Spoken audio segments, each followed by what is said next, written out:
there. Okay. Phil, it's right back there behind Scott. Okay. Terry, the clicker for Jennifer. Thanks. Look, I ran out. You gonna watch the Tigers game? Tigers? I watch the Lions. That's all I have here. That's it. I watch football. I don't watch Tigers. Or do you mean no?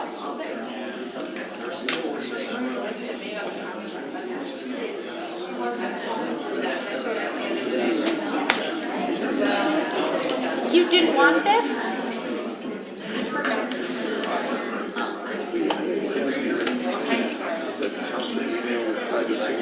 Set it up for me. It's still not. It's probably because you click the button.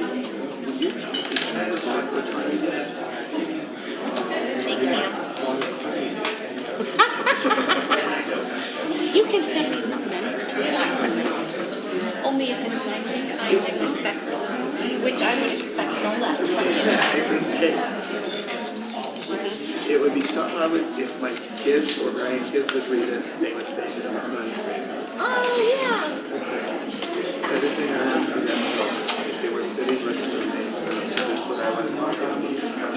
Anyone who wants to send the clerk an email saying, hey, I hope you have a great day, or good job, or glad you're alive, anything positive, go ahead. Go ahead. I got the flowers, but somebody took the flowers, so I just had to Someone took the flowers? I just took everything. I think so.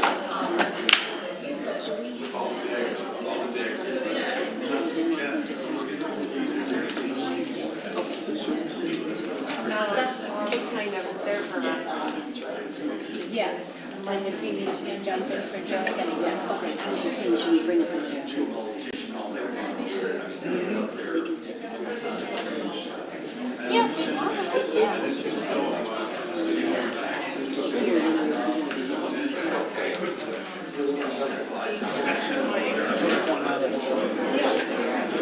Just at the front row, Casey can grab it. Yeah.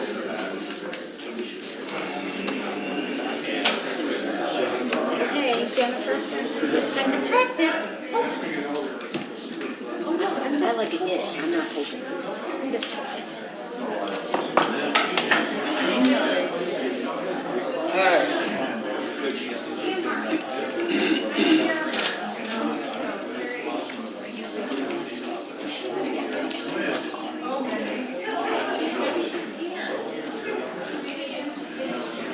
Okay,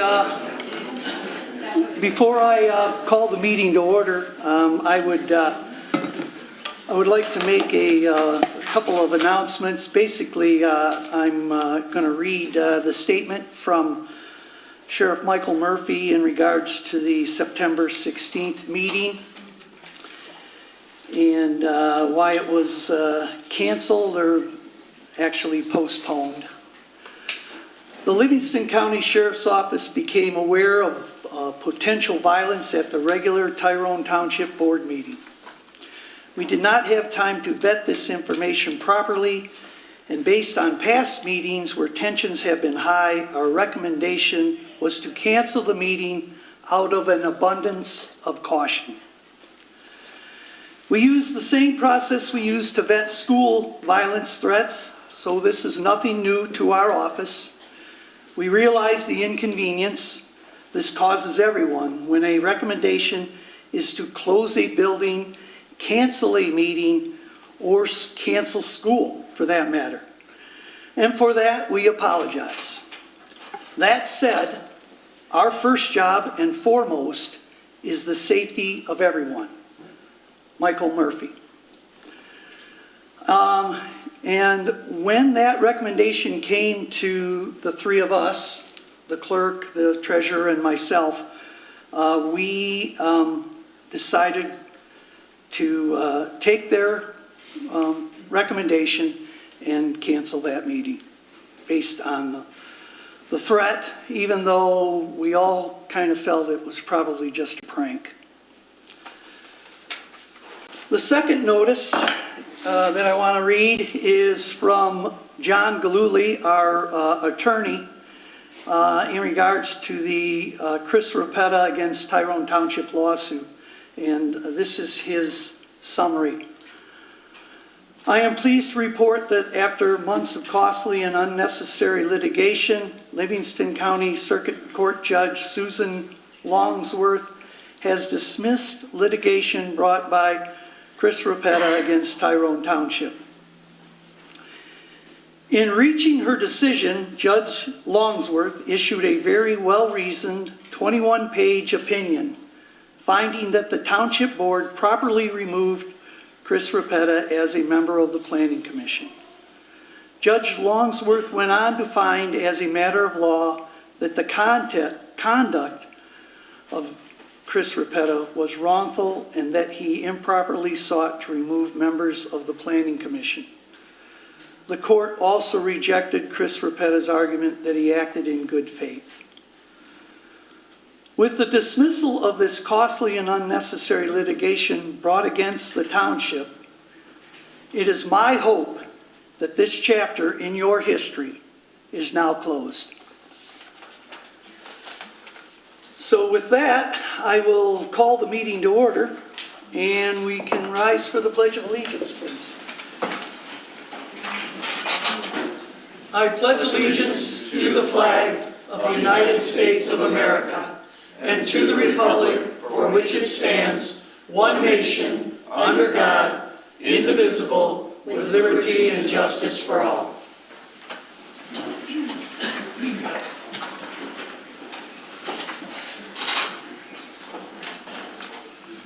Okay, before we get started, I'd like to also remind everyone that we do have a code of conduct policy for these public township meetings. There are copies on the back table if you need one. We are here to conduct board business, so I am asking the board members and residents and members in attendance to be respectful of each other. There will be no interruptions, and if I hear of any, I will stop the discussion and issue one warning. If it continues, I will have to ask you to leave. All right, roll call, please. Greg Carnes. Here. Jennifer Eden. Here. Sarah Dolman Jersey. Here. Herman Ferguson. Here. Dean Haas. Here. Chris Rapetta. Here. Pam Loeffler. Here. All right. Approval of the agenda or changes? Greg, I'd like to make a motion to add an agenda item to discuss communicating with the board members during a board meeting from anyone in the audience or anyone online or outside during our meeting as a distraction or interruption. That's a motion. Repeat that back again now. I'd like to make a motion that to discuss communications between board members and anyone in the audience during the meeting that is an interruption, which means outside of public comment time specifically, as the audience's public comment time to make comments.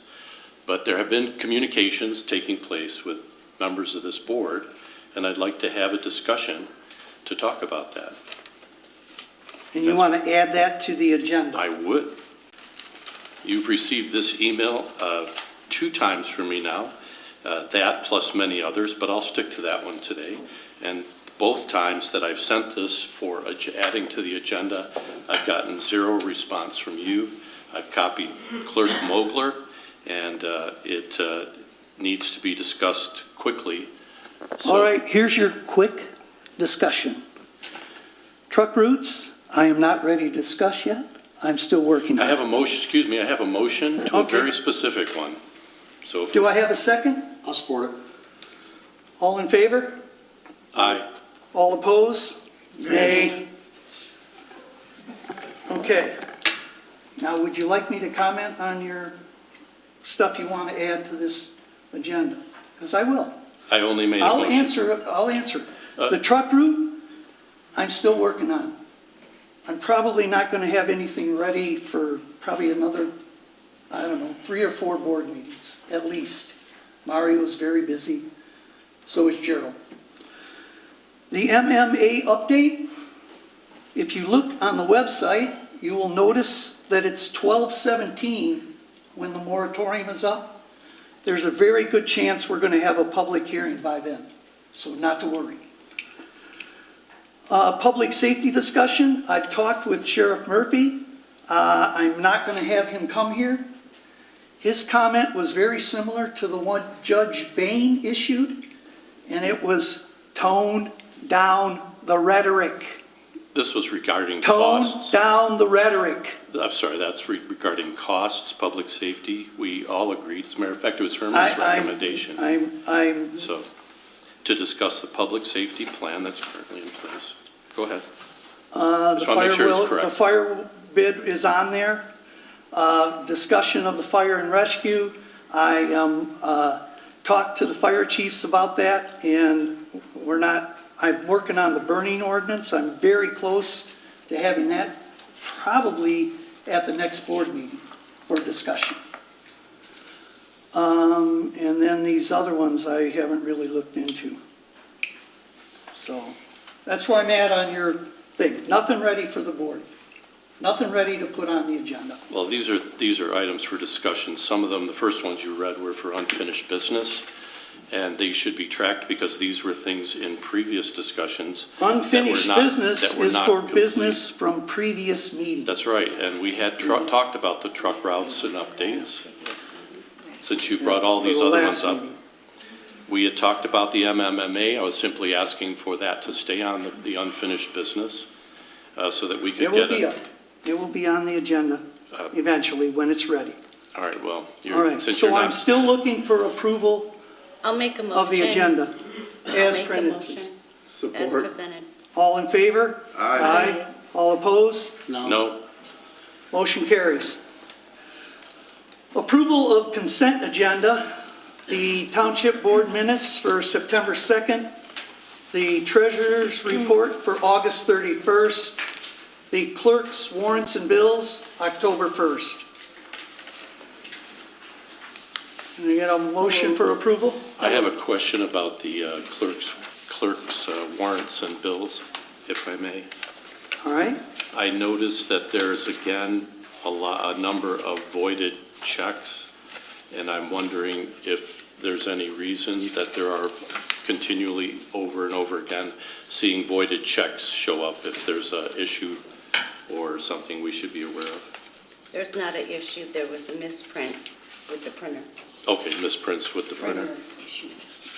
I'm just checking because I see them on about every warrant and report, so. Yep, well, it happened with the printer sometimes. All right, thank you. so There was a motion and support. all in Correct. favor? Yes. Aye. All opposed? That motion carries. Who supported? I didn't hear that. Who supported that? I made the Oh, motion. who's the second? I think it was Sarah. Support? I did not, but I will. Do we need to do it Okay, I'll again? make a motion to approve the consent agenda. Support. All in favor? Aye. All opposed? Motion carries. Okay, communications to receive and place on file. I don't think so.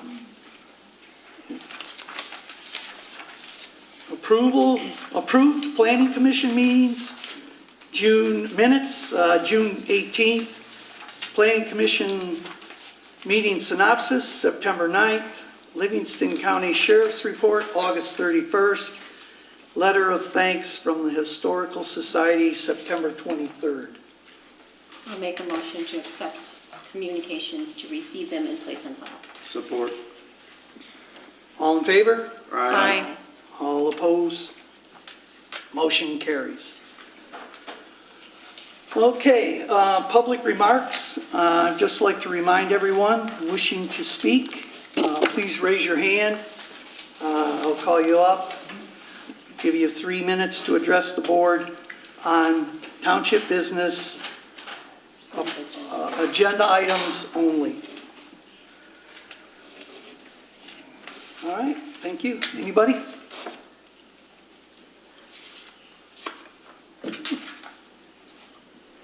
No one. All right. Unfinished business, and remember, this is business from the previous meeting, which would have been, well, September 16th was canceled, so it was the one prior to that, September 2nd. Yeah. It would have been September 2nd. So we don't have any unfinished business for there. So, moving on to new business. Item number 1, the Gay Bridge presentation of the 2025 and the 2026 township. Oh, yeah. That was Oh, I got the old one. That was the big change. the error. Yeah, a big typo in, I can do my best. Hi, Joe. hi. How are ya? Good. Glad to be here. I appreciate the opportunity to be here tonight and present the audit to the board. And I will start with. Can you tell us your name? I'm sorry, I didn't. I'm sorry, Joe Verlin. Joe? Yes. Thank you. Yep, from Gabriel and Company. So I'll start by saying that this was another smooth audit process. At the very beginning of the audit, we were provided a set of financial statements by the township, and we worked through the audit, and we confirmed and verified the numbers with various financial institutions, the county, and we were able to verify the numbers. And what matters more than anything else, if you go to page 3 of the PDF or page 1 of the actual printed copy of the report, is the second paragraph, and that's where we issued the opinion on the financial statements. Oh, I'm sorry, back one more page. Back one more, right there, okay. And it's the second paragraph down, and we wrote, in our opinion, the financial statements present fairly the financial statements, or the respective financial position of the township as of March 31st, 2025. And this is the highest level of an opinion that we can provide on your financial statements. It's an unmodified opinion according to the American Institute of Certified Public Accountants. That's the technical term. I more commonly explain it just being a clean opinion on your financial statements. This is the gold standard. You can't do any better than this. And it means that your financial statements are accurate, they're timely, and they're verifiable. So these financial statements are presented in accordance with generally accepted accounting principles. All of your disclosures are complete. Your financial statements are accurate and timely. We've had larger organizations that provided us financial statements, but they could not stand behind the numbers, and we have issued either qualified or adverse opinions. So it does mean something to get to the point where you have a clean opinion on your financial statements, but it should always be the township's goal to get to this point. And certainly kudos to the staff for having a smooth and clean audit process. I don't intend to cover the entire audit report. Hopefully that's not too upsetting to anyone. I'm going to cover the financial highlights, but certainly if there are questions along the way, I'm more than happy to answer them. So if you go to page 5 of the printed copy, this is the first page of management's discussion and analysis. And I typically walk readers through the management discussion and analysis because it's just a good solid condensed summary of the entire audit report. Here we can see financial highlights. We've got 3 bullet points that kind of hit on some of the more key numbers of the township as of year end.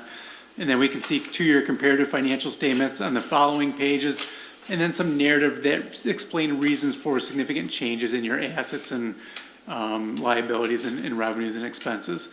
So going back to the financial highlights, that first bullet point shows the total net position of the township. And what this means is, hypothetically, if the township sold all of its assets and paid all of its liabilities, the difference would be its net position of $28.5 million. It's a hypothetical number because this includes all of the sewer infrastructure and buildings and equipment and things that aren't, spendable or liquid to the township. And obviously, the township has no intention of selling all of its assets and paying down its liabilities. So for that reason, I would definitely consider that to be a hypothetical number. And when we back off all the non-spendable assets, the restricted amounts, we get to the unrestricted net position of the township. And this is across all of your funds, all of your governmental funds as well as the sewer fund. As of March 31st, your total unrestricted net position was $12.5 million as of March 31st, 2025. That second bullet point down, the total governmental funds, now we're excluding the sewer fund, we're talking just about governmental activities, and your total governmental funds had fund balances of $14.6 million as of year-end, March 31st, and that was an increase of about $1.4 million. And when we talk about your fund balances, we're talking essentially cash basis accounting, how much cash went into the township versus how much cash went out, at least the township's portion of all of the revenues collected. And when you see a $1.4 million increase in your fund balance, it essentially means that you received $1.4 million more cash than went out. So your fund balance increased, that's always a good sign. We don't want to see decreasing fund balance over time. We do like seeing increases in fund balance. And when we back off the amounts that are earmarked or restricted for specific purposes, we get to about $7.5 million of unassigned fund balance. So the opinion is probably the opinion is the most important part of these financial statements. I would say the second most important number is your unassigned fund balance, because that's the amount sitting in your general fund that the township has available at its disposal to cover the day-to-day cost of running the township. You can use that for paying wages, utilities, supplies, capital outlay, those types of expenditures, $7.5 million. If we take that number and we divide it by the annualized expenditures and transfers out of the general fund, you've got about 500%, which isn't uncommon for townships. $7.5 million, not too much, not too little. You're in a very healthy financial position as of March 31st, 2025. I've had many clients that have deficit net positions, and they've got long-term liabilities, long-term net pension, and retiree health care obligations that they need to worry about. The township is in very stable financial condition as of March 31st, 2025. Not too much, not too little, just a healthy buffer sitting in your unassigned fund balance to cover not only the day-to-day cost of running the township, but any one-time expenditures that might pop up during the course of a given year. Joe, may I ask a question, please? Sure. Is that related to our contingency that we should be keeping as far as a township? The $7.5 million is your unassigned fund balance, and my clients typically have fund balance policies that kind of establish what they're comfortable with. Normally there is some level of contingency built into it because there's cash gaps that happen throughout the course of a year.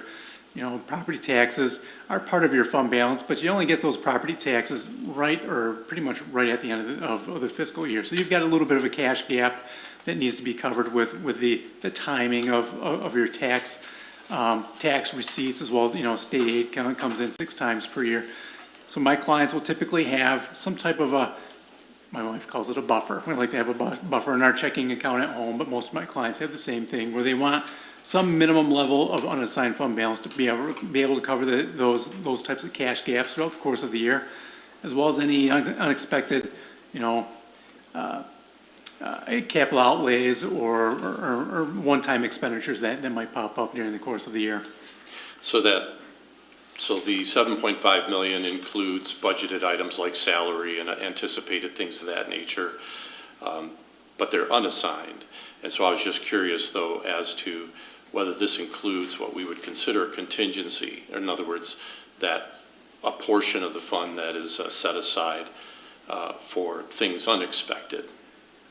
It can be used for unexpected expenditures. The unassigned fund balance, we're looking backwards, and that's a surplus that's accumulated over the past number of years that rolls forward each year. So there's $7.5 million of unassigned fund balance that the township can use to balance future budgets.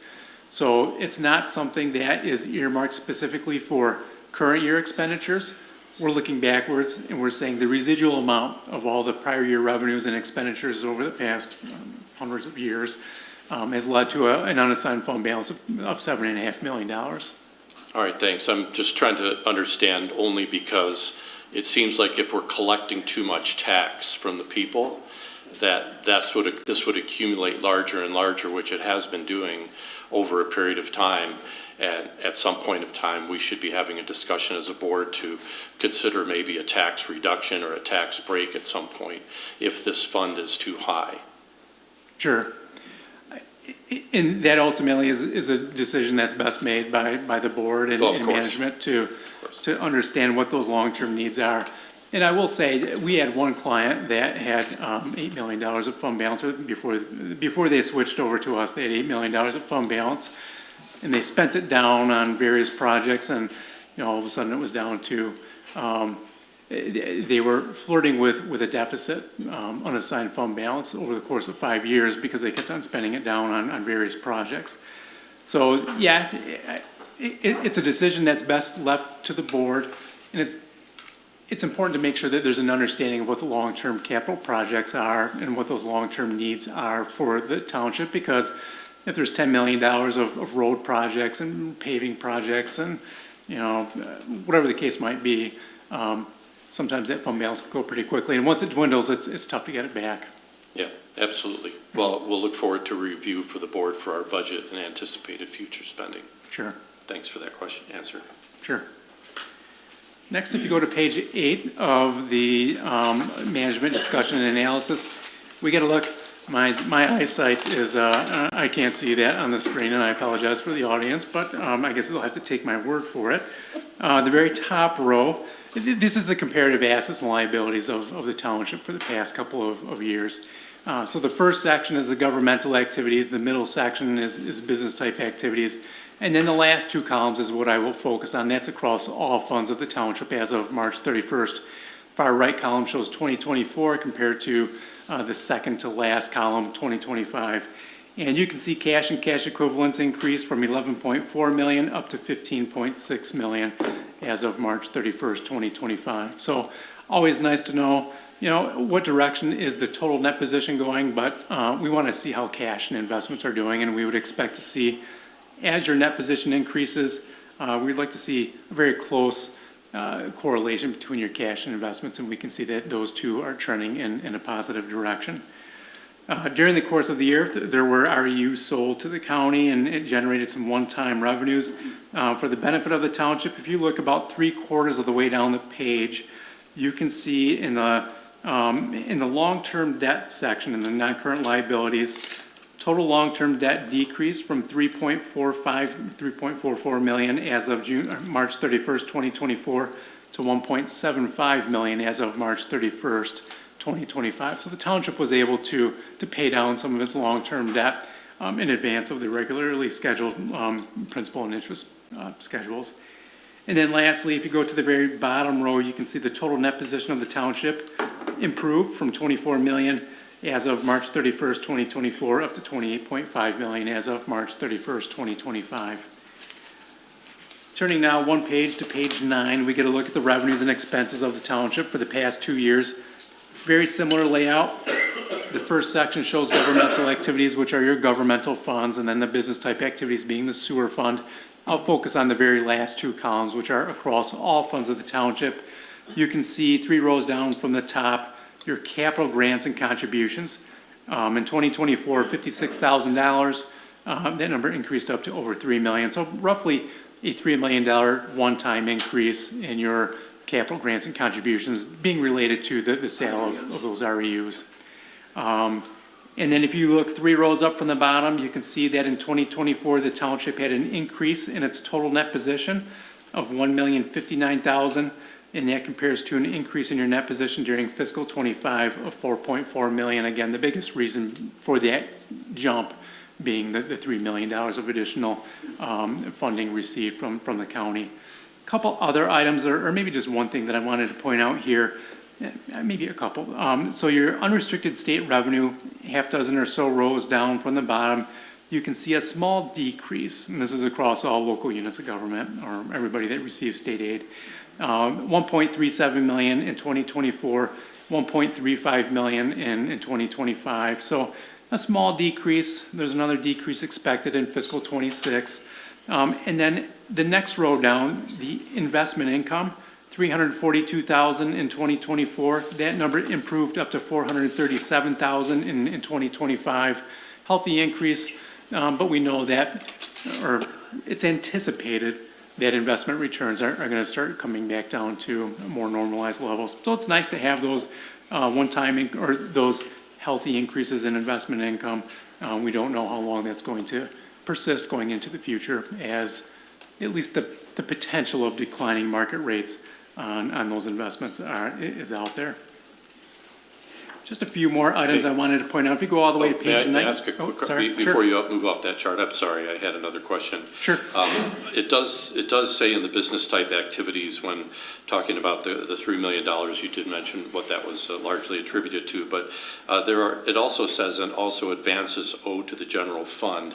Sure. What type of advances did you see from an audit perspective? Sure. There was a long-term advance made from the general fund to the sewer fund. This was made many years ago to finance some of the sewer infrastructure, and then the township was paying it back. Many local units will do that because it's cheaper to borrow from yourself than it is to borrow from a bank, and paying all the attorney fees to issue long-term debt. So because of the influx of cash, the township was able to repay itself, essentially. Okay, but also sewer related? Yes. REUs plus this, okay. I just didn't know if it was something different than the sewer items. Thank you. Yep. So page 19, this shows all the governmental funds for the township, and these are the revenues and expenditures for the year ended March 31st, 2025. First column being your general fund. So again, we talked about the general fund briefly in the financial highlights. You can see revenues in the top section, expenditures kind of in the middle section there. Total increase in your net position fund balance was 1.17 million, leading to an ending fund balance in the very bottom row of $12,095,342. And then if you go all the way to the far right, you can see total governmental funds. So in addition to your general fund, the other funds are essentially break even, a small surplus during the course of the year. Total increase in fund balance across all funds was roughly $1.4 million during fiscal '25. And then the ending fund balance across all of the township's governmental funds came in at $14.6 million as of March 31st, 2025. And then just a couple last items I wanted to point out. If you go all the way to page 48, we get into the budgetary comparison schedule for the township. One of the things that we look at as we gauge how well our clients keep their finger on the pulse of their finances and how tight their controls are, it means something to have an accurate budget during the course of the year. And really the only thing that I wanted to point out here is if you look at the very last column, that shows the budget variance during the course of the year. Obviously, it's impossible to know exactly how much is going to be spent. But what is worth pointing out is that every department came in at or below the budgeted amount during the course of the year. Most of our clients will have a couple hiccups and go over budget, accidentally during the course of the year. But our good clients, the ones that are doing a good job of actively monitoring their finances during the course of the year, staying on top of their expenditures, this is just a good, healthy sign of prudence. All of your departments came in under budget. No budget exceptions. And then really the last thing that I wanted to point out, the very last 3 pages of the audit report are the letter to governance. And this is just a letter that we put forth and prepare for the board, just to kind of summarize the audit. We kind of just explain the scope, what we looked at, what we did and didn't do. And then if we saw any internal controls, we don't render any kind of an opinion on the township's internal control, but we do look at your controls and we assess them as part of conducting and performing our audit. And if we saw controls that we didn't think were very effectively designed, or maybe there was a well-designed control, but it wasn't operating the way that it was designed, we would be required to put those in writing and bring those to the attention of the board. And I just wanted to point out the fact that there are no such findings. So there's nothing in here that says, hey, the township's doing a great job. The closest that we can get to complimenting the board is not including any findings in your audit report. So again, just a clean audit all the way around. Those are the highlights that I've got, but I'm certainly happy to take any further questions the board might have.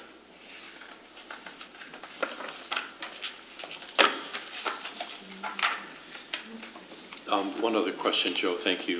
Page 11, with regard to the public safety fund, there was a decrease a decrease of fire and police expenses, and you're showing that the audit results show a balance of 1.18 million. I'll wait to get, it's page Sure. 11, fourth paragraph from the bottom. Oh, sure, yep.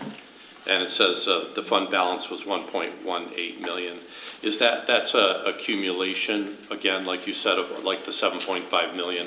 It's what's being carried over from the close of the fiscal year into the new fiscal year as a balance on taxes collected, for example, for the specific purpose of fire and safety, right? Yes.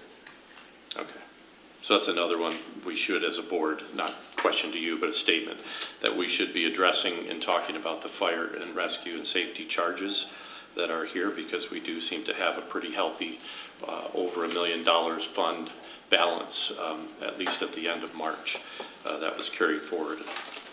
And that's part of the discussion that I'd like to have, Greg, as well. That you didn't read correctly in my statement at the beginning. Thank you. Sure. Oh, and for the board, I just had a quick question. On the page 12 at the bottom, it says the economic condition and outlook, the last paragraph. It does indicate the last sentence, the budget will be closely monitored throughout the year to identify any necessary amendments. I believe I remember reading the resolution from February that we would have quarterly budget reviews with the department about where we were, but haven't seen any this year at all. Do we have one scheduled to have a budget review? Yes, go ahead, Casey. Yes, Yeah, come on. please do. So, hi, I'm Casey, I'm the accountant here. So, Hi, Casey. those have been provided. We were waiting for the audit. This audit got pushed back a whole month and a half. So I do have another one ready to go for the next board meeting. We're waiting for this to be presented, but we have been giving those board reports to the board. Yes. So that's why you probably haven't seen They're one not in, on board yet. in maybe a month or two, but it's because of this got pushed back, so. Oh, okay. Yeah. So the board has them, but they haven't been distributed to the board? Oh, I did not say that. I said. No, I'm, They are ready to go that I have prepared. oh, okay. I did not put them in a packet because we Okay. had not have the audit presented, so I didn't want to present audit final numbers without you guys seeing the audit. So that's why you have not seen it. Thank you, Casey. Yes. Any other questions for me? I think it's good. Thank you, Casey.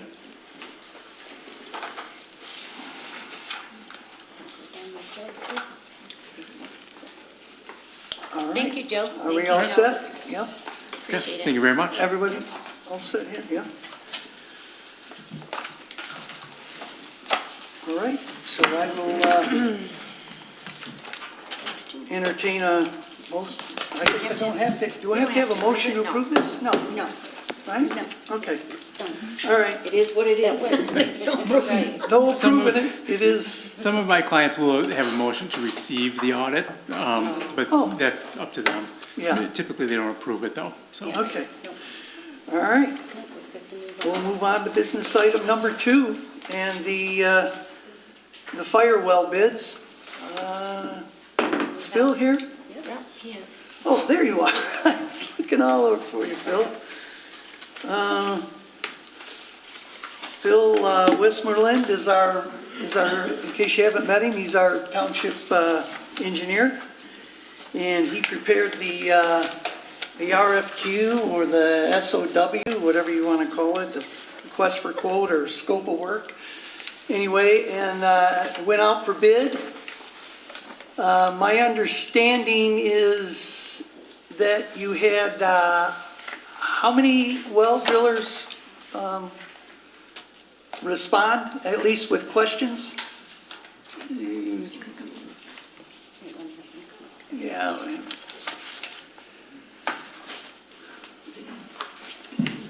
I had 4 call me directly. Four call you directly, I think that is what you told me, and then, but these two here ask the most in-depth questions, and obviously they're the ones that supplied a bid. These two I had repeated calls from. Yes, yes. But no one else supplied a bid? Is that what you're saying? Correct.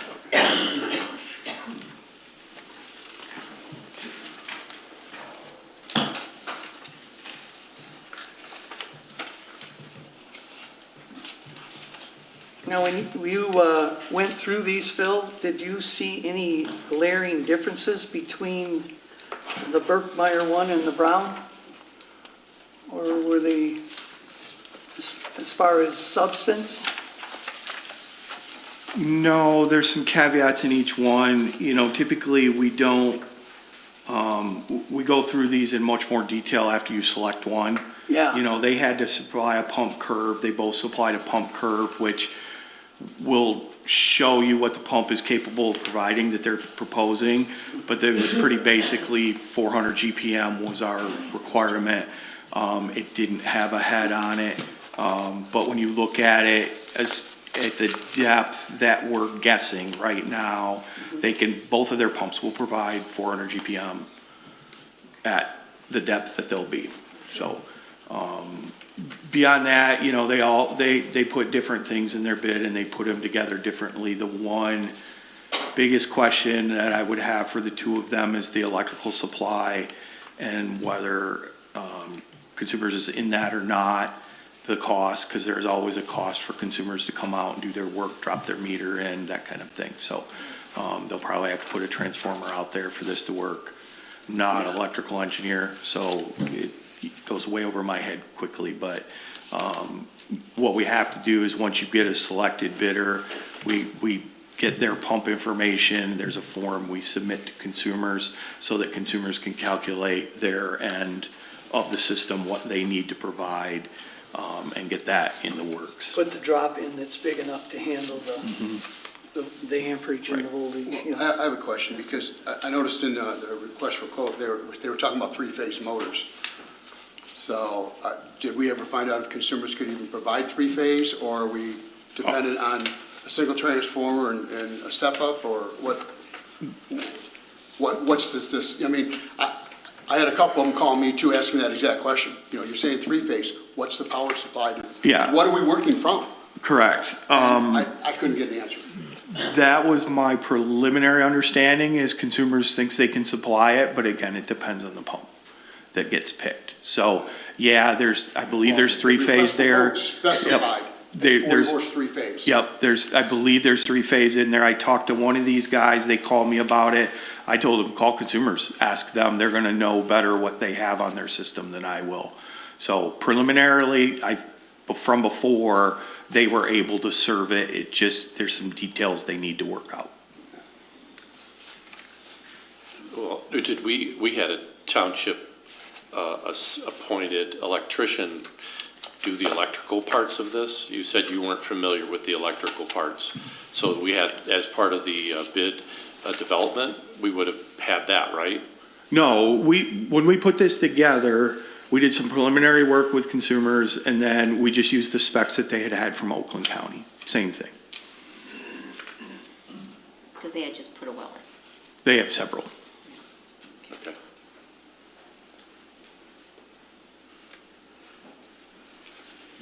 So Phil, on the first bid, there's a note here about the price from consumers will not be given until the order is placed. But on the second bid, it says electrical supply and equipment at $33,000 roughly. So why would one include it and one not? It's how they chose to put it together. Okay. Maybe But that would they've done include a the few cons- of them and know that it costs roughly 5,000, 7,000. That would include the consumer's cost. Am I understanding that correctly in the second bid? That's my understanding, but we would have to clarify that with them, which one does include it. I would have guessed it at $30,000, just as a guess off the top of my head for them. Could be cheaper, but that would have been my initial guess for something like that. So they're probably in the ballpark on the one. He may have talked to consumers. I think Brown was the one that had the higher amount in there. Yep. And they're the one, I talked to him directly, like even a day or two before the bid, and we had talked about that consumers, and I said, call consumers, figure out what that is. If you're gonna put it in there, put it in there. Which explains why they're $30,000 higher than Right. the others. That's a chunk of I it. mean, They're just simple math, estimating. Yeah, simple they're just math. estimating. Can I ask, and I don't know if you have this information off the top of your head, but when this was bid in 2023, it was significantly less expensive. Can you speak to that increase at all, knowing the industry? I mean, the industry, everything has gone up significantly in cost. It continues to go up. Nothing has gotten cheaper on that. You know, I don't think the one before had consumers in their bid. That was a discussion we were having at the time is, who's paying the consumers? Because I don't think that was part of their bid. And again, that was a few years ago, so memory's hazy, but I do remember having those conversations about that. And it's, you know, it's one of those things where if they put it in the bid, great. If they don't, you're still paying for it. We just have to pay it separately, direct to consumers. And to your knowledge, the specs didn't change? No, Okay. it was a direct copy. I changed some, Okay. well, I changed some dates. That's about it. Okay. Because again, we're trying to be consistent with the ones that Fenton is currently operating, that they're using. So we were after the same equipment, the same stuff, you know, the same kind of methodology for them. So that's why we used their spec to begin with, was just, it's easier for them to be consistent and not have to operate 3 different systems. Does anybody, the board or Phil, know if the wells going in Oakland County are comparable in terms of specs or volume capacity? I think that they spent significantly less on installing them, and I'm trying to understand the difference. Yeah, they may have. Whether consumers was wrapped up in their bid or not, I can't tell you. We weren't involved with those. Phil, have you worked with either one of these? I've worked with Brown before, the other one, the Berkmeyer. Berkmeyer? I'm not familiar with, but they called, they asked good questions. I mean, it sounded like they knew what they were doing. So what would be your recommendation on these? Because if you add 33,000 to that, to Berkmeyer, it comes out to 130,866. So it's still $7,000 cheaper. Yeah, I think they're both quality. You could go either way. You know, in the end, they're probably gonna end up being similar in cost. I doubt there's significant savings between either one. The one did identify an alternate that saves about $20,000 for a pump, a single-phase pump. We would have to evaluate that to see if that is a legit alternative. I can't tell you right now whether it is or not. We'd have to look at it and see. It's a little smaller pump. If it still hits the 400 GPM, fine. That's what we're after. That's our goal. But they didn't submit a curve for that one, I don't think. It was just on their list as a alternative. Wasn't there a difference in whether it was on continuously versus not? Yeah, Do you want to speak to that? Soft start versus. That's the VFDs that control the pumps. It's called variable frequency drive, and basically it allows us to ramp the pump up and down and control the pumps at different speeds. If you don't have the VFDs, it's on and off. It's a light. The analogy, you got a light switch and a dimmer. The VFDs are the dimmer. They work it's kind of the same concept. So the benefit of a VFD is they extend the life of the pumps because they start at a slower RPM and they ramp up. And then when they shut down, they do the same thing. So it extends the life of the pumps. In this instance, you know, one of the things we would look at, because somebody asked me about the VFDs, we always recommend they're there. They're just additional control to have. In an instance like this, not having the VFDs, I mean, these pumps don't run every day. They're gonna run sporadically, they're gonna run when there's a fire, they'll probably exercise them between 2 and 4 times a year, just to make sure everything's good. I talked to the, fire chief, he, you know, they do training on them pretty consistently, but it's not gonna be a ton. So the VFD is nice, it allows them to pump at different rates. If you went without it, with that other pump, it's not the end of the world. It is an option, it's just not as preferred. Okay. Herman, your question, of the first one being 97,000 and an additional 30, are you thinking that consumers is gonna charge 30,000? Because that's not what That's- I'm, The figure I have is with the other one, that they figured it was 30, that's why I added 33,000 to the 97.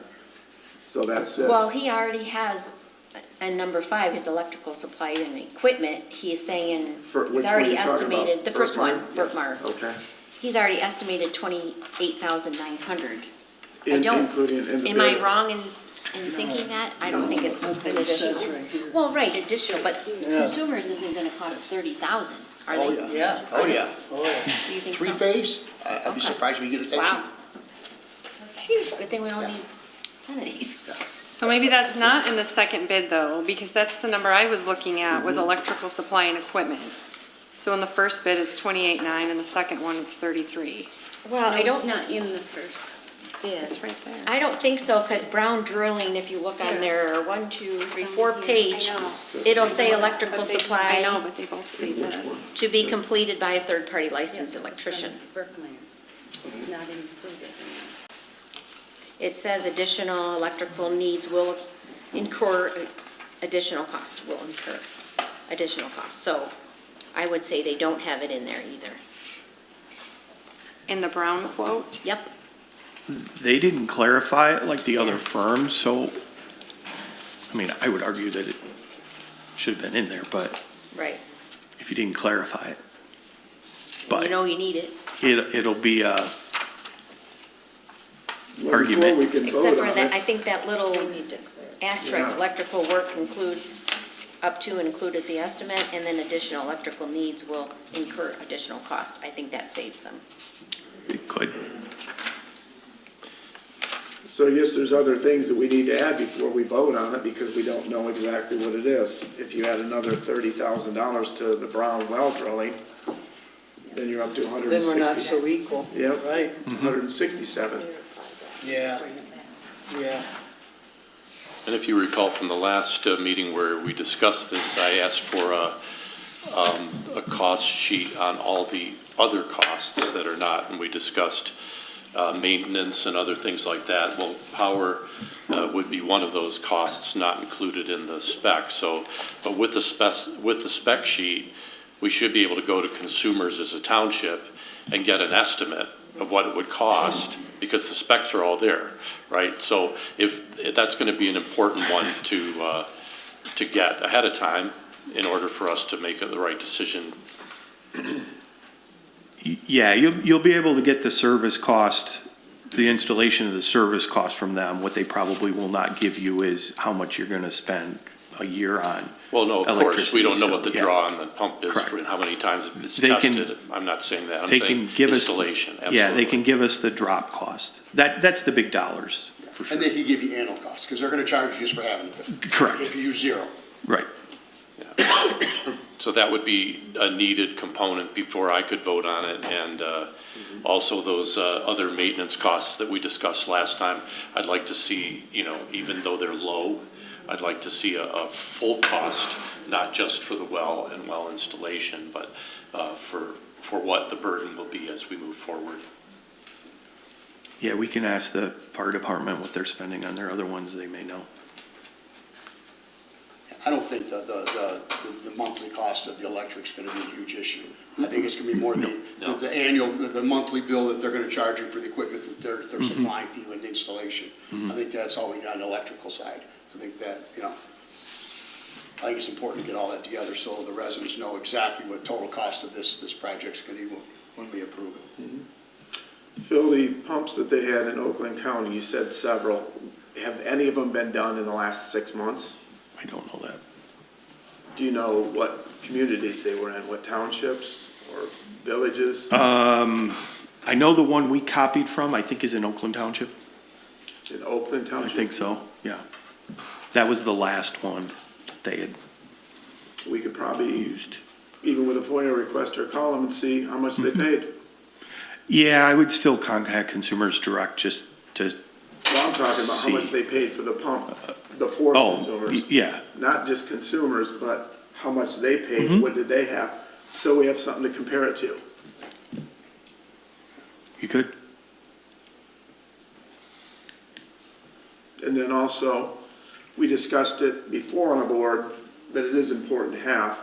But as far as with the Oakland Township, as far as population, how many people that they serve in that compared to Tyrone Township, because I live right at the end of that street, you know, where they're gonna put the pump. And I had a house fire in 2007 that they had to truck in at least 3 trucks, and how much it would have saved that. So as far as what it would take as far as our return on investment. Zero. I don't know how you would measure Zero return on that. investment on that pump. Well, if it's saved, there is a return. If Not, they're not a financial, there's, the return on the Not to investment the is township. savings Yeah. of lives. Of a house, Right. yeah, and That's property. the return, Lives it's and not a property. fiscal return. But I mean, you guys probably know better than I do what your average house value is in the township. If it reduces 2 house fires by half, you've probably paid for this pump, would be my guess. You're probably 300 plus for your average value. And if it saves time, I think that's the biggest thing, talking with the fire official, was, you know, it saves them time to get there, and to return if they have to go get more water. And that's the biggest factor for them, is they can get there before it gets too far along and maybe mitigate some of the damage, where if they don't have it, they've got to drive farther to get it. It's simple math on that, so. Beyond that, I don't know how you would calculate a return on investment, because it doesn't produce any revenue per se. Right. It's just a cost. Is that a fire chief setback? Yeah, Maybe he could give us that's some- Robert. Yeah. Actually, I do have a question for you, Bob. Thank you, Phil. Thank you, Bill. You thought you were just a pretty face back there, did you? He was relaxing. Is there any, to your knowledge, any savings for the residents in that area on maybe their insurance? Because right now, you know how you guys do that rating? Yeah, the ISO. They're like a So- 10. Yeah, in that small section in the southeast corner of the township, there is a segment of homes there that have a 10 rating for ISO. Unfortunately, this system would not benefit anybody for as far as the ISO rating. ISO doesn't recognize it as a water source, for a rated water source. The only thing that'll change the rating for that small section of the township that's a 10. The rest of your township is a 4, that's a 10. Is another fire station being built somewhere. It's strictly road miles. If an address is more than 5 miles, road miles from a fire station, that's when you get a 10. So the So- well doesn't. We could put we could put 3 of them right there and they won't recognize it because the fire, They because could the have them travel right in their distance. yard. Yep. It's a very small section, but it's simply due to the road miles. Even the addresses south of that and southeast of like Germany Road have a better rating, because we actually can use the Highland Township Fire Department station, even though they're not the primary response to your township, They're they're less than within 5 miles. Yeah. Doesn't, sometimes things don't make sense, but that's the way ISO does it. The best thing for people with those ratings is to shop your homeowner's insurance rates. Every insurance company does it differently. Some use ISO predominantly, that's what they use. Some are, for instance, State Farm, they have a 12-step process to rate your home for insurance. ISO is one of the 12, so it's a very small portion. So you really need to shop your homeowner insurance, especially in that area, just because you want to find one that doesn't use ISO very, very heavily, so. So there are no other water sources anywhere near that area that we could have access to. That's why we're doing this, that's my understanding. Well, so historically, we can draft out of stagnant water source, ponds, lakes, rivers, things like that. We can draft out of. Yeah. Those are labor intensive. Typical lake boat access is one out in that area we can get to. North Oakland Fire has a dry hydrant on Tipsco Lake, but dry hydrants are very maintenance, they're high maintenance issues. In fact, we can't even really use that one anymore. The sediment sets in and you can't draft out of them. We're able to draft out of water sources, but our issue is time and in this day and age is manpower. We don't have enough people anymore to do all these things, so this enables us to do things quicker. One person can go to this site and fill a tanker up. When we ran with North Oakland Fire and tested their systems, that's where the spec came from, was from the well site in Rose Township. Right by, if you're familiar with Phil's Party Store is on Hickory Ridge Road, it's directly across the street from that at the state antenna site there. That's where one of these is at. That's the one we took the specs from to create this. When I worked with the township supervisor Cunningham before, we gave him those specs. That's what it was designed off from. We could have one person go to that site and fill our tanker in under 5 minutes. That's how quick we can fill 2,000 gallons. So, and that's hooking it up, unhooking it, and leaving in under 5 minutes. We can't do that on a draft site. It takes us 6 people to set it up in 20 minutes. So it's a much quicker option for us. Yeah, as far as cost benefit, as far as payback, emergency services, you can't use those. Those terms don't go together. Our trucks are expensive. It costs, and you see no money back from it. Unfortunately, that's the name of the game in emergency services. So you can't really put, how many years does it pay back? Like the gentleman was saying, it benefits us huge we don't have to, especially in wintertime, if we have to break through ice and try to get water, or having to travel all the way back to our city limits to tap a hydrant, it saves us a ton of time, especially down in that southwest area. We worked with Supervisor Cunningham at the time to look at, if this one worked well, we got it going, and it made sense to put other ones throughout the township in areas that would benefit each kind of district. One of the sites was here at the township hall, eventually was the next one, and then one on the west side, looking at township-owned property that had power nearby and available. Obviously, you don't want to have to run power pole in lines because it would add the consumer's cost. So that's why these sites were kind of picked and looked at. I'm sorry if I didn't answer your questions. Was there another one? We were saying, there's no other water source. Yeah. Now, there is. It's just very labor intensive. This takes a lot of that out of it. So. Again, we got to look at, what makes sense, though there really is no other source that's feasible or. When I saw the quotes on the agenda, I did reach out to Chief Weil from North Oakland Fire, who we've worked with. That's where we came up with the idea from. They've installed multiple. I want to say they have about 6 in between the 2 townships that they cover, Rose Township and Holly Township. He said they were just putting in 2 more into developments. They're actually requiring them in developments and subdivisions where if it's a big enough development, they're requiring the developer to put these in and install them as part of the development approval process. They also are working with the Renaissance Festival. They just required them, and they're putting in 2 of these there. And he said, don't quote me, so don't quote him, but he thought their costs were around $60,000 a site. I don't know if that included consumers or not. I don't know if that included the consumer's connection. Or tree removal, right? Yeah, and it varies. Yeah, you can have Site tree prep. removal, you can have, depending on your access, that's why we picked this site. We could put it right off the edge of the parking lot and not have to have any other prep for a site. So yeah, there are some variables to the cost for the per site, absolutely. And if they own the property, things like that, so. Right. Yeah.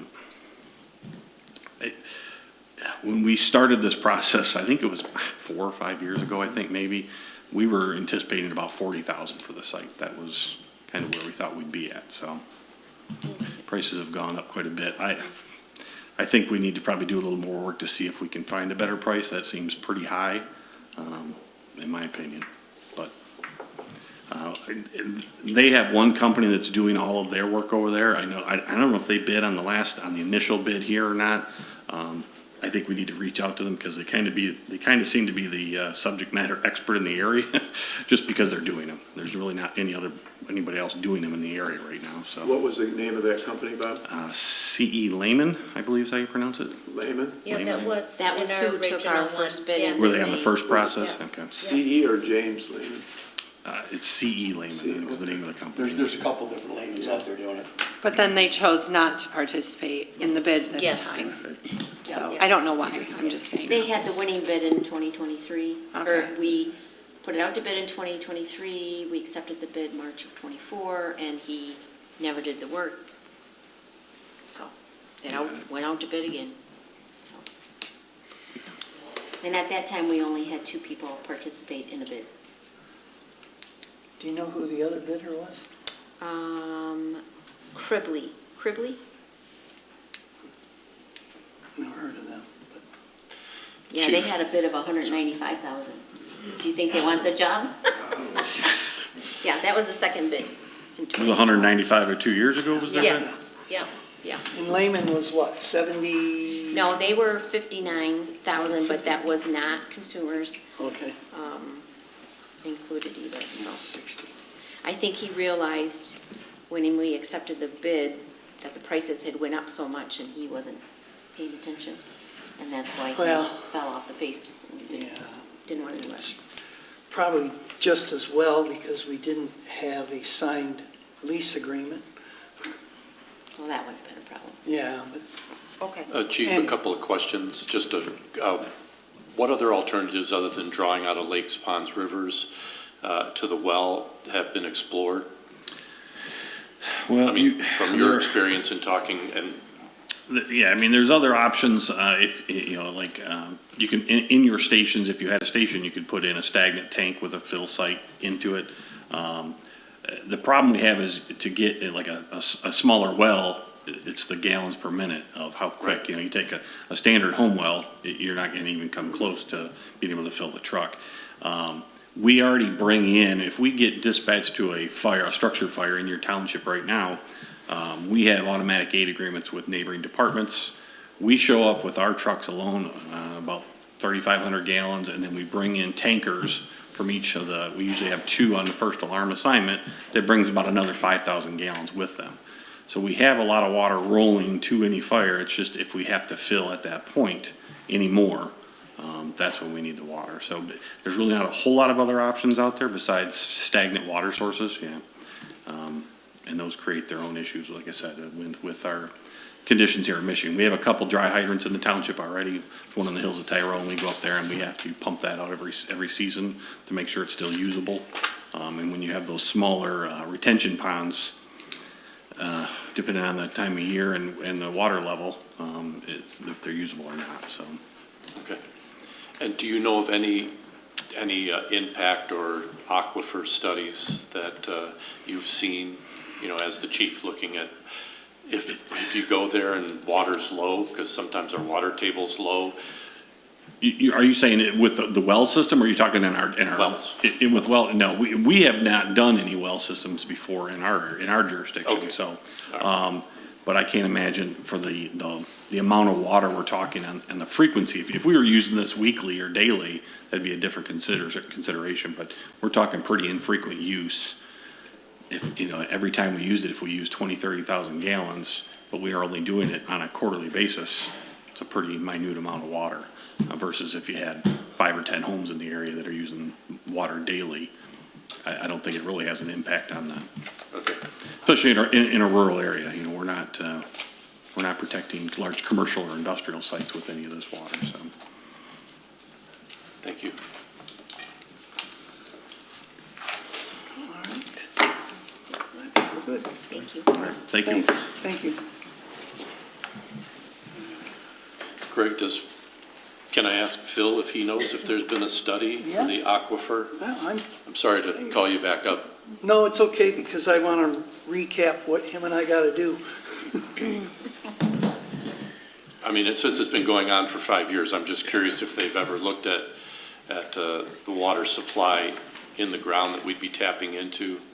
No, we didn't look at that. As the fire official said, it's a pretty low amount that they use. You know, they're not using it very frequently. And if you compare it to a residential home. A residential home is gonna, on average, on a year, use between 70 and 75,000 gallons, possibly more. That's for a two-person home, basically.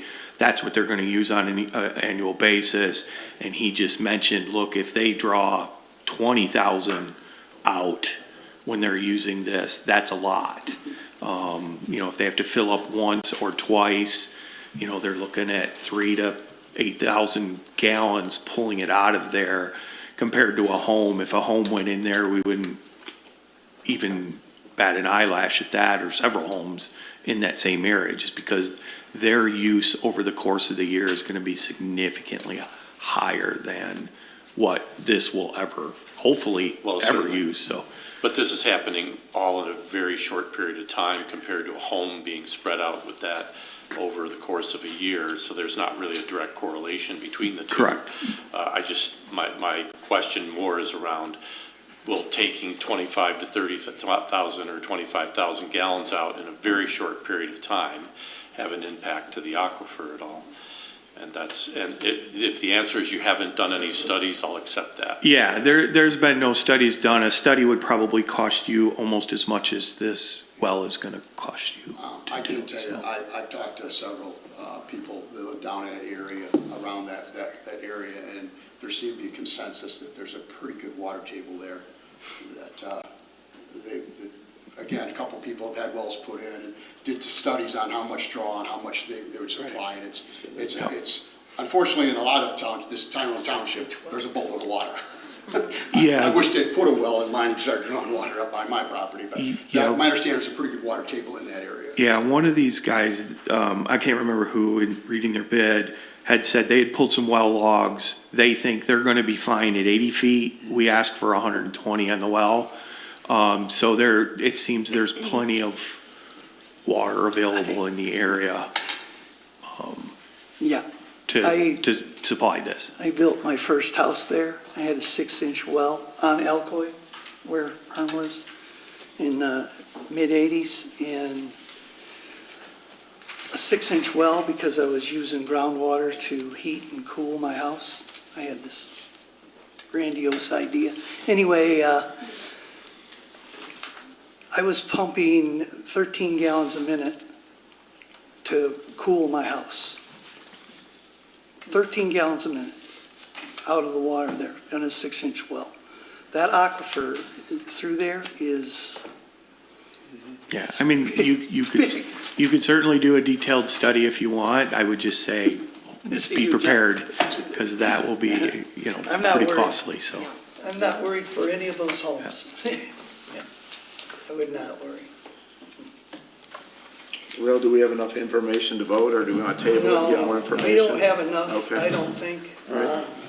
Thank you, Phil. I Thank you, think, Bob. well, I would just like to recap real quick with the board and Phil on what we need to do in regards to deciphering between these two bids, who has consumers covered and who doesn't, and how we go about establishing who's the best pick. And also see if we can get an estimate from consumers on actual. And get yeah. Yeah, I had maintenance costs down here, and then the consumer's install costs. Yep, and the those- maintenance, Those yep, two. for Chris, maintenance, yeah. Yeah, looking for the total township cost on an annual basis, probably for budget purposes. That's the numbers we would be looking for, estimates, of course. So just those two items. Yep, I think,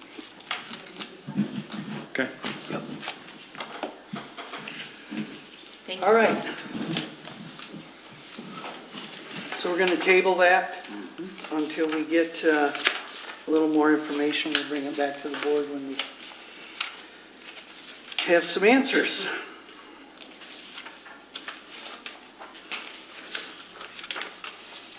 I always had to do a motion on the ZBA to table something. Do I have to do a motion here? No.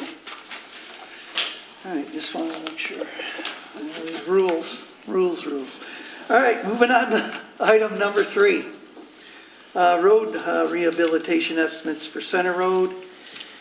Runyon Lake to Heartland, and then the Fawcett Road, Linden to McGuire, the township line. Jennifer? I'll give you a report. So Okay. we have a PPP program, assessment program, with Livingston County Road Commission. They have a nice little, PPP, you yep, better explain that. PPP, pavement preservation program. Pavement Preservation Program. Yep. So they estimate, they have a way to dictate what the condition of each road is, and they give us a nice little map that says, you know, it's a colored map that shows us the nasty roads. And then they put a little schedule, usually a 5-year plan together. So this year on the plan is the Center Road and Fawcett Road that Greg just announced. Also on there, I want to tell you that we have 2 roads going to be crack sealed at no cost to the township. And that is White Lake Road from Old 23, Old US 23 to Heartland Road, and Bennett Lake Road from the township line to White Lake Road. Those are both about 1.5 miles. Those will be crack sealed at the cost just to the county, no cost to the township. I want to share a brief letter from Garrett. He's the Director of Engineering for the Road Commission, and he let me know that there is some funding, there may be some funding issues this year. So he's anticipating a reduction in the PPP program budget for the 2026 due to some large reconstruction projects that they are planned for next summer. Their typical $3 million available matching funds may be as low as $1 million to $1.5 million. This, in theory, will only leave about $75,000 per township to match, or would be a little bit more if some so choose not to go into it. Some other townships in Livingston County, which does happen. He does put in this letter in the effort to pave as many miles of roads as possible. We would likely prioritize any projects that receive the highest contributions from the township. If Tyrone Township can overmatch on either of the projects, it would certainly help with the chances of getting it paved. So everybody knows the pavement preservation program is a 50-50 split. So Center Road is about 1 mile. The total estimate for that work is $425,000. Our cost would be $212,500. And Fawcett Road is an estimated work of $380,000, and the township cost on that would be $190,000. While I think it's very important to keep up on our roads and keep on schedule so we can push forward, myself personally do not think that the township should give more than the 50%. The roads are not our responsibility, but we have been very good through the years to do the 50-50 match, because we know if we don't, then none of our roads will be paved and we'll be all driving on dirt. So there was a couple gravel roads that need some attention, but because of the low amount in the funds, they're pushing that off. And hopefully next year the funding will be back up where it's supposed to be. Jennifer, I have a question Yep. on the roads. Did the county, when they stated that, did they mention in order, like as far as which one would be the worst and the most traffic? Yes, so Center Road, now remind everybody, if we approve both of these roads, because of the funding that they have available, they may not do the 50-50 match on both roads. Therefore, we will not be paving both roads, right? Because I don't think, well, myself, I guess I shouldn't say that. We could vote to pay the whole thing if the township so chooses. I don't recommend that. I think us giving 50% is what the township should be doing and can do, right? Continue to do. So they do on this mapping, Center Road is the worst. Right. So in the event that we can only pave one, because they only have funding to do one, then Center would be first, and then Fawcett would be pushed off. Okay. And would that come back to the board table if what we approve tonight then changes with what they can offer from the county in terms of funding? Well, we can make that known if they come back and say they can't even match the 212 to do Center Road, because half of that is 212,500. If they can't match that, then we would come back to the board and say, either we have to pay more or we just nix it for this year, Okay. depending on what the board wanted to do. Can you speak to our funding, health on that? Where those funds would? Yeah, I think we have. Now, mind you, let's see, let me find this here. So we have about 3 million in our road fund, and that is due to the the sale of those REUs. We, 2.5 went back to the general fund, and the board at that time pushed those funds into the road fund, dedicated them to the road fund. So that's why there's 3 million in there. But the road funding that we did today, this year, those bills have not come in. So I'm talking the pavement of Carmer and Heartland. Sorry, Heartland. And my memory serves me right, I think both of those roads, our costs were under 500,000. But don't quote me. Okay, thank you. Are there any other road projects that we've completed in the past where we have, as a board, voted to pay more than the 50%? No, it's always been, well, since my term, 8 years. Yeah, sure. It's been 50-50 split. Okay. I think it's because of the reduction, the government, From the state. yeah, the state cut their funding, and then they have these certain roads that they have to, big projects that they want to get done as well. Yeah, because there's another that takes funding it. cut for roads coming down Yes. that I was also In just reading 2026, about, right? yep. In 26, so Yep. that's something we also have to keep an eye on to look at. Yep. I think the PPP program from the township has been very beneficial to our township. We could never afford to fund these roads totally, and I don't know about the rest of you, but I like to drive on semi-nice roads. Can you share a copy of the county's map of their Yep. roads? Is that public information? Yeah, If you have an electronic copy, you Yep. could distribute, that'd be great. yep. It also has the projects for 27 and 28. Yep, because this was given, 2024, this was our 5-year plan they had given us. So you'll be able to see on the map and the other roads coming up in the future. If the funding is in. And this map is pretty nice how the county has color-coded it as to how bad they are based on the color.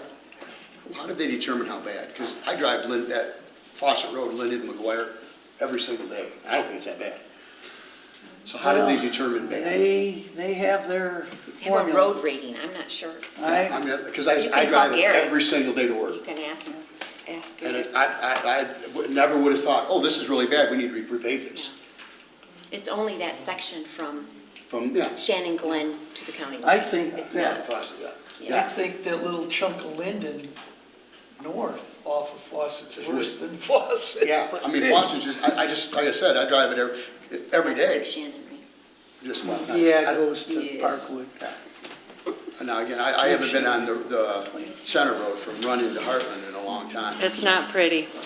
Yeah, anyway. All right. So So we need a motion to approve the estimates. we need a motion to approve the 50% or? Yep. Yeah. So the either one or both roads, and the Tyrone Township total for both would be 402,500. So, and then based on, what we've already think we owe, that would be taking $1 million out of that dollar amount you gave us earlier Yes. of the road budget. Yes. So that'd leave us about, what, 2.5? No. 3.5 right now? We would be down to like 2 million after what we spent already this year that we haven't been invoiced for Okay. with this. Is there a risk if we don't vote for this today or Yes. now that? The soonest, the sooner we get the estimates are approved, that goes to the county and then you're put on the list. And as soon as those funds become available, it's first come, first serve, more or less. If we wait to The funds approve could be this. gone before they get to us. Yes, the funds could be gone. Exactly. So,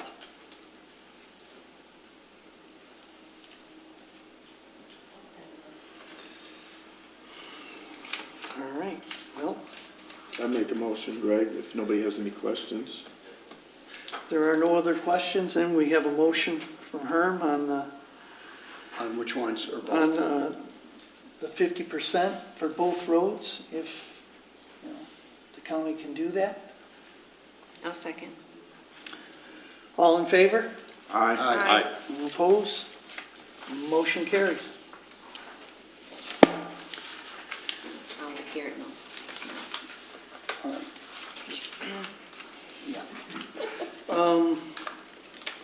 Item number 4, the township office holiday schedule for December. You can see it on the back there. We typically approve that this time of year so we can put it on the newsletter. The December 1st newsletter that goes out with the taxes. I make a motion to approve the holiday calendar for December 2025. I second the motion. A motion to approve the holiday calendar, and it's seconded. All in favor? Aye. All opposed? Motion carries. All right, we'll move on to public remarks. We'll open that up. Sure. Yes, sir.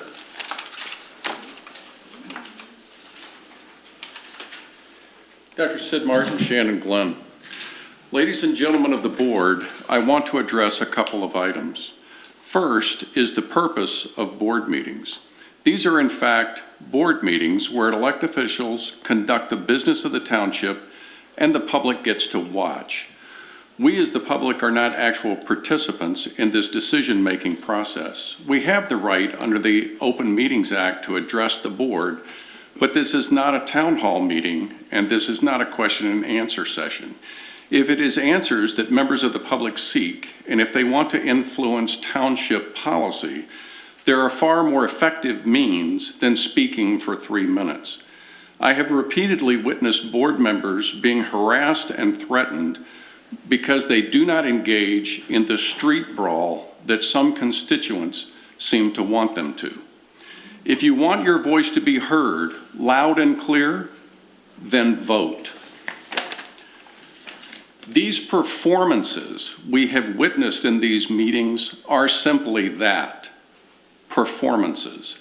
They are designed to inflame an already volatile situation. Those who engage in this behavior have no real interest in building toward a better township. The only real goal is to tear down, not build up. I would ask of our voting constituency that attend and choose to speak at these meetings that at the very least they make sure that what they say is indeed factual. It is best if you leave your ego and your attitude at home. Secondly, I would like to address the failure in leadership demonstrated by some members of this board. I served for more than 33 years in the United States Air Force and the Air National Guard with 4 wartime deployments. And trust me, I've seen good leaders, bad leaders, and toxic leaders. On this board, we can most assuredly cover that whole gamut. We have board members that violated the Open Meetings Act. It is a violation specifically because there was no quorum, no open meeting, no vote taken or recorded when township policy was discussed, decided, and acted on. This was an obvious attempt at deception on the part of those board members. They then had the audacity to actually vote on their own censure motion. What they should have done is recuse themselves. This shameful action puts him in the stellar company of other censured elected officials like Senator Joseph McCarthy and Congressman George Santos. Lack of honesty, lack of integrity, lack of transparency, and lack of honor. Mr. Rapetta lost his court case and has already cost the taxpayers $52,000, and the meter is still running. Violence, the threat of violence, intimidation, and bullying cannot be the means by which we choose to govern ourselves. Thank you. Thank you, Sidney.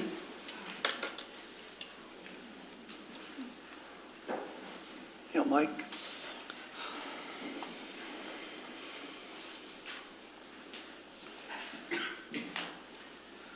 Hi, Mike Hamburg, 11400 Foley Road.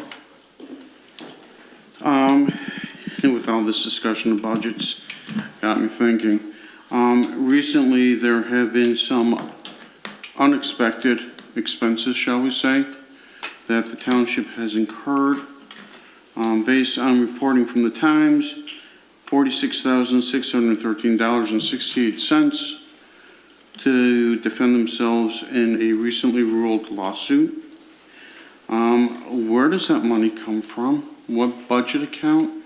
Is that unassigned? Is that covered under our liability insurance? Will we see an increase in our rates because of that?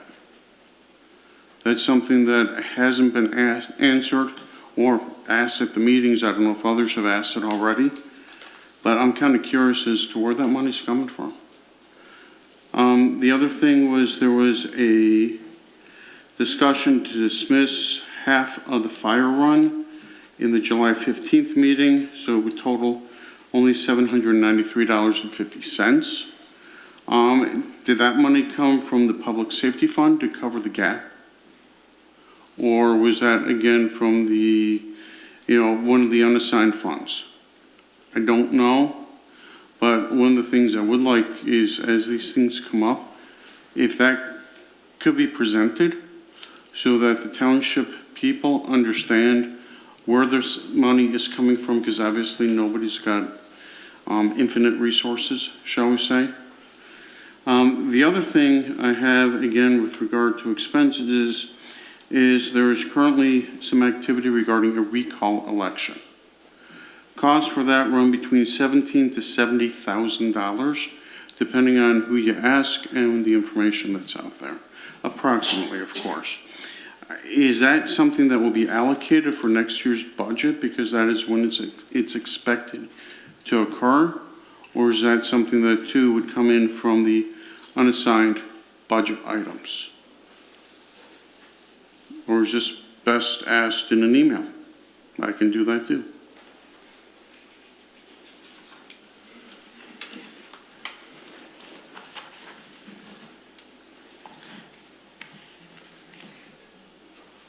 Any thoughts? Follow up with an email? We'll Okay. look into it. Okay, I thank will, you. Mike. I will look into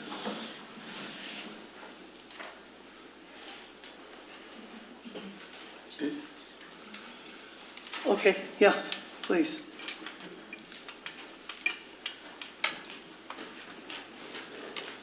Good evening, Pam Martin, Tyrone Township resident, piggybacking off of my husband Sid's comments. These are specifically directed toward Chris Ropetta. I'm glad you're concerned, and I appreciate your thoughts about our property taxes and the contingency funds, but probably we wouldn't need as much contingency funds if we didn't have trustees suing the township. So maybe concern yourself with that. Members of this community, some members, have lost confidence in your ability, including your ability to work with other board members to advance the needs of the township. You have the dishonor of being the first elected Tyrone Township official to sue the township in which you were elected to serve, and you lost that lawsuit. You have cost taxpayers of this community greater than $50,000 to defend itself from your lawsuit, which you just lost, I'll reiterate, and you've been in office less than a year. We can't afford 3 more years of your service. The more than $50,000 you cost the township should have been spent developing community projects like parks for families, better roads, safe bike lanes, maybe dog parks, etc. Those would have improved the community instead of itself having to defend itself from your frivolous lawsuit. And you potentially causing our taxes to increase. You're a disruptor, you're an obstructionist, and an agitator, which are not good qualities to possess as an elected official when you should be working to make Tyrone Township the best place to live and work and raise a family. Chris, it's time to take a bow, call it a day, and resign. Thank you.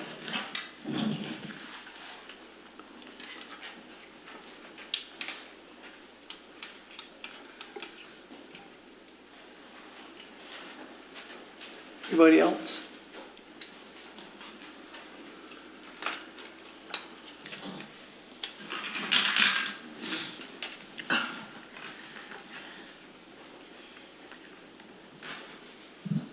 I'm going to point out that five members on... Can you state your name, please? Jody.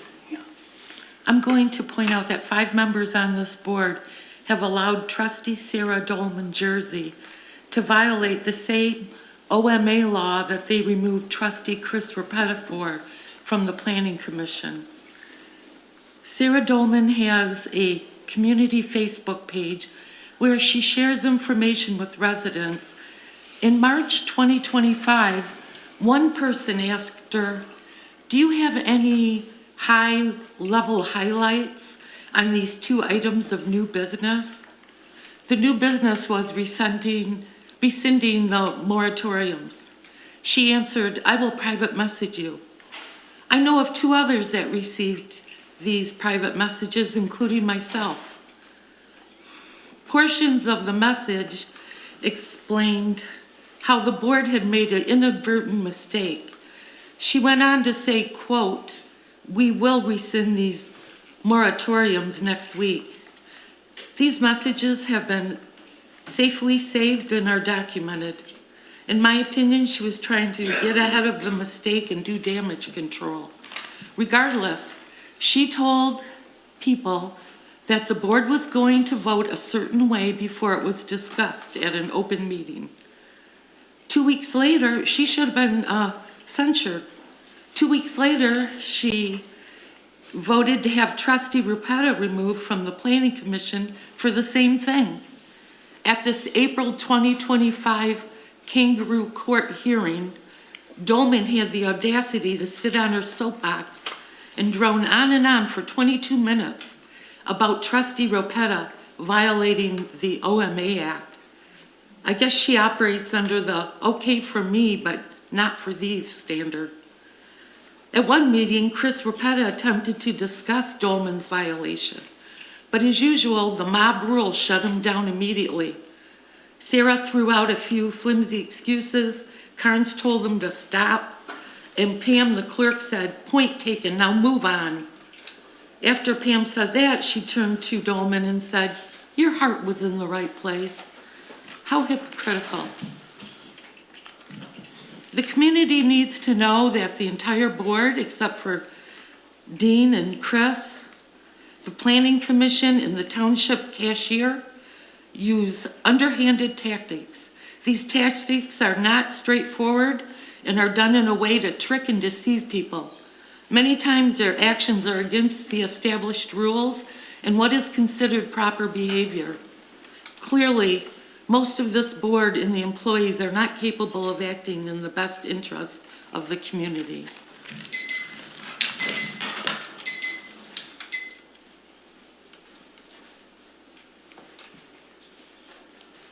Anybody else? For Gordon.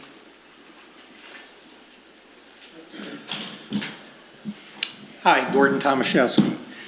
I just want to say I really appreciate the grandiose statement that we got from Mr. Galuli. I've never attended a meeting where we've had a summary from the attorneys prior to a board meeting. My question is, you seem to be gloating in the fact, or you seem to try to be rubbing salt in a wound by your actions. Let me ask you, do you plan on allowing attorneys for the two prior people that you had taken to court, Mr. Tim Brode and Jeanette Ropetta, who did win their cases against the township?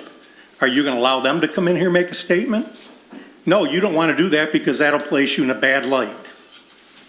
I just think it's disgusting that we have people in the board that just can't seem to get along and want to continue with the petty politics. Something else I want to point out is when Mr. Ropetta asked you at the beginning if you wanted to prohibit the conversations between private individuals sitting out here in the audience or wherever they may be, between the board and those outside sources, 5 of you, 5, voted no. And I hope you all go back and read the Open Meetings Act, because every one of you just swore that you are going to continue to violate the Open Meetings Act. So if we want to really look at the problem, take a deep look inside. I'd suggest also, I know I looked at, you guys all attended the Lou Bender seminar, and I seen the summary on it. I'd suggest you all go back and read his bullet points, because I know I went through that list, and if I had it with me, I'll guarantee you half of those, none of you have achieved any of them. It was just a waste of money. It was a kumbaya session is all it was.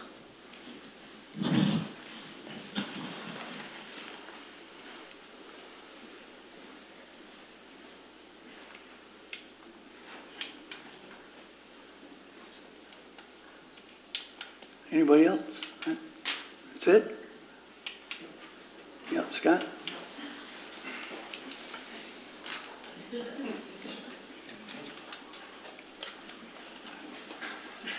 All right, Scott Dietrich, White Lake Road. All right. It's funny that your whole legal entourage is missing tonight. I feel like we're not protected by a legal team. You have one, but he's pretty much misrepresented with some of the stuff he said.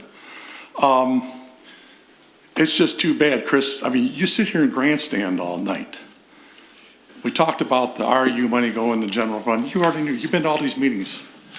How the money was paid back to the general fund for the sewers. We already know that. These are meetings a long time ago. You're asking all these questions. I mean, all you do is grandstand. Do you want to make yourself look like the big man after asking all these? You tie up a whole meeting on questions you already know. I'm telling you, it's just ridiculous, the grandstanding. And the money you cost us, and another thing, shutting a meeting down. You know what? It all revolved around you once again. Once again, here's Chris Ropetta, and there's 2 other players, and their names are out there, Mr. Millark and Mr. Brode. It's all over the township, 3 of you. And guess what? The meeting was shut down for what? Millark's meeting. So what? We're going to find out. The accusation, I never seen people make so many accusations, and they're just false. I'm waiting. Where's the answers? It's not hard. Where did you get the information from? We know where you got it from. Why isn't law enforcement coming up? Oh, it's an easy question. Where did you get it from? We shouldn't have to wait 3 weeks to get it. We've already heard the investigations going on, and it's not coming from the township, it's from outside of here. Okay, so you can FOIA all you want, because you're not going to get it from them, because I didn't talk to them. But you know what? It's damn ridiculous. $50-something thousand. And you and Gordon, all you do is go on and on and on about an attendance policy. We spent $50,000, people, for Chris Ropetta to sue us because we didn't have an attendance policy. An attendance policy, you guys. We could have easily had that by now, but we didn't have one. And the lawyer instructed you that on day 1. 4 hours after you guys got sworn in, you started breaking the law. Think about it. $50,000. You need to resign. Take your little buddy with you.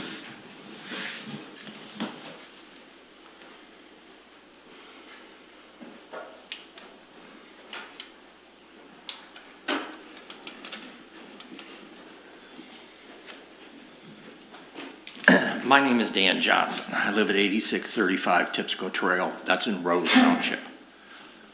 I've watched at least the last 10 hours of meetings from this board, and it was a flashback to what Rose Township was 3 years ago. We had board members screaming at each other, arguing during meetings, and this is the same thing. You guys need to get your act together. You're not being professional. You're not serving your residents.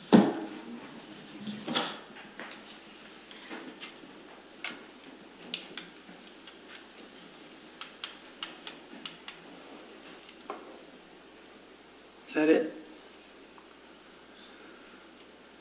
All right.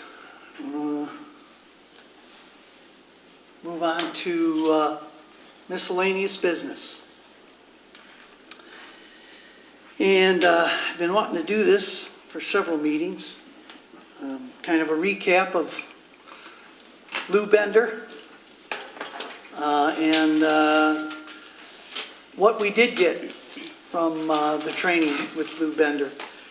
And I'm going to ask each of the board members to give us just a short summary of what your biggest takeaway was from his training, and I will start. My biggest takeaway from Lou's training was what we could expect from each other on the board here. And those takeaways of what we could expect from each other were support. We need to support each other. We need to respect each other at all times, whether we agree or not. We need to give our best effort, always. Trust and honesty. We need to be loyal to the township, not to ourselves, to the township first. And we need to stay in our lane. And what I mean by that is, when I first took on this role as supervisor, I wandered into the treasurer's lane and got into some of her stuff, and I wandered into the clerk's lane, and I needed to focus on just what the supervisor, and let the treasurer do her thing, let the clerk do her thing. And the trustees need to learn where their lane is. Those were my big takeaways.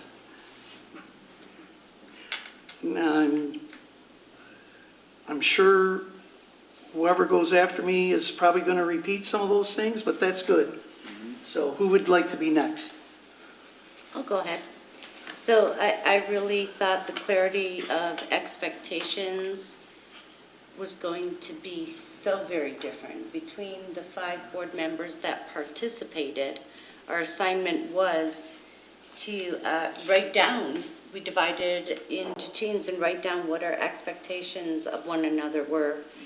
And I was very surprised, pleasantly surprised to see that the 5 of us were pretty much on the same page. And just the common ones, I want to read out here these bullet points that were mentioned. These were not created by Lou Bender. This was the 5 members on the board. Number 1, the bullet point, uphold ordinances, attendance, have integrity, be ethical, mutual respect, communication, loyal to the township, trust, great communication, honesty, statutory duties, disagree with grace, be respectful, come to meetings prepared, teamwork and support, problem-solving actions, give your best effort, support each other, be truthful, be professional, don't portray the township as the enemy, follow processes, procedures, and the law, support board decisions, be fair, do your research, stay in your lane, no deliberate surprises or gotchas, no weaponizing social or other media outlets, work in the best interest of the township, So for me, having been here over 3.5 years, to me, every one of these bullet points is essential for a functioning board. I'll The go. other, wait, I have one more thing. You took a Sorry, I had to come up for air. Okay, there was something that Lou said to all of us with the activities that have been going on and where we're at. We all have goals, we all want to be professional, we all want to put our best foot forward. And one of the things he told us about all of these situations that are distracting and deterring us from our work was this: continue to focus on the business of the township. I don't think it could have been said any louder, clearer, or more supportive of what we're trying to do, and I just feel we need to focus on those words and move forward as a township, get some work done, but also learn all of these bullet points.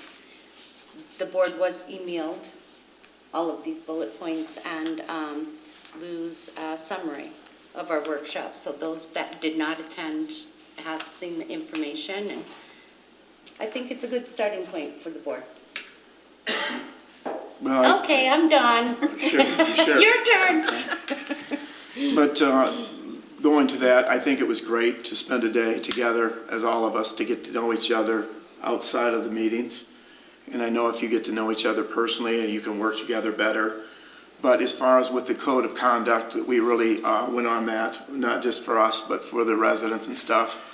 But also is working together as unity. And my dad was a sergeant in Korea, and also he said to his guys, united we stand, divided we fall.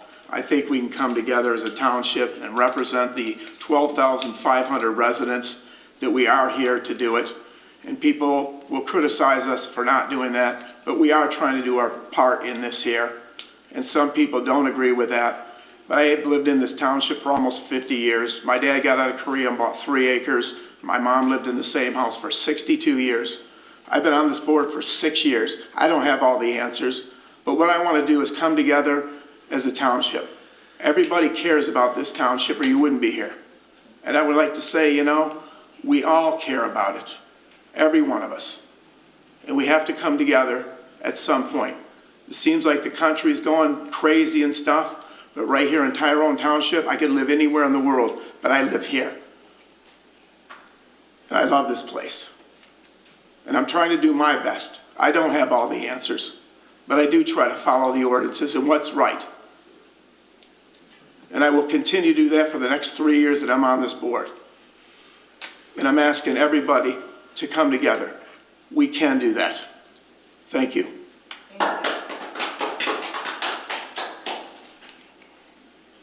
Okay. The 2 messages or takeaways that I wanted to share tonight. One, the township needs to find its own professional voice in the community narrative so that others are not speaking for it. That's something that we still have to figure out the best way forward and how we're going to do that. It's something that I believe is important. The second one is, I believe one of our top priorities as a board needs to be strengthening township structure through policy and process development. So through Lou's training, I think it was pretty clear that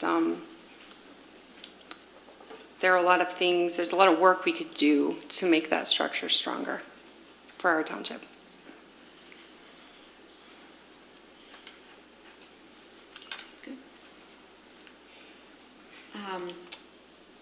For those of us who attended the training, I think it was great.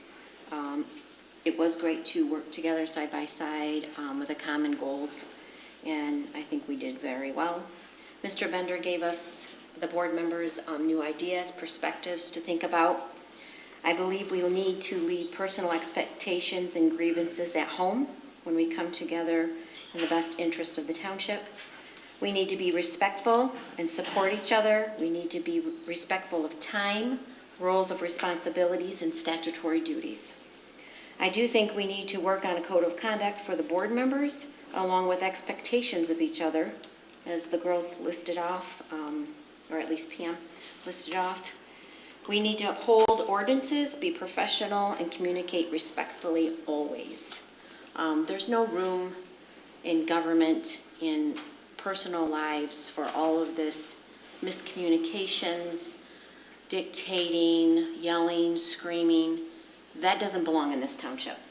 I've been on the board over 8 years. It wasn't an issue up until the new members took hold, and I have no problem with working with anybody. Come, my door is open. I'm here Monday through Thursday. Come ask me any questions, call me.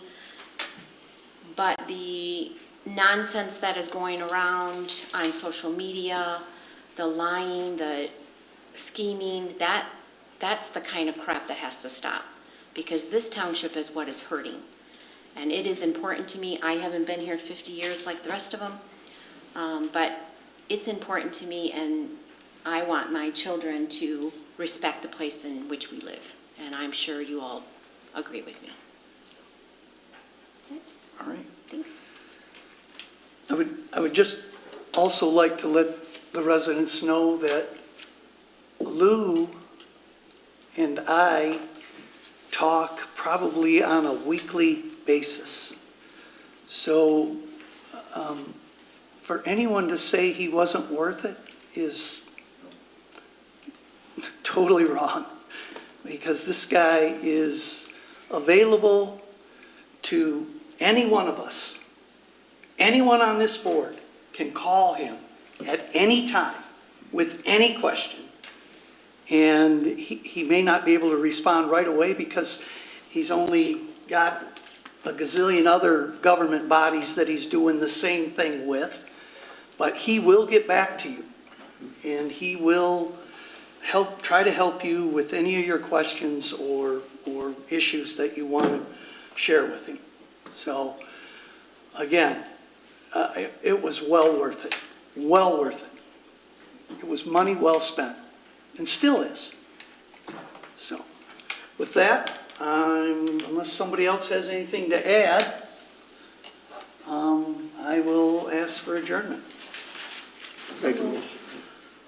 You made a motion? Yeah. Support. Okay. Pam made a motion. And then Herm supported. All in favor? Aye. All opposed? All right.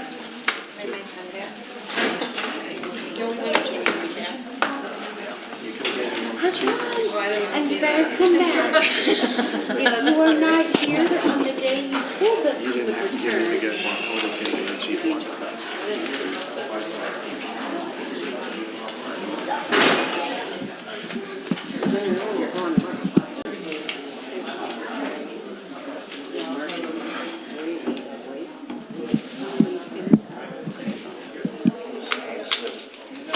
I'm gonna go shake their hand. I gotta hurry. I've been to their house many times. And I did not expect it.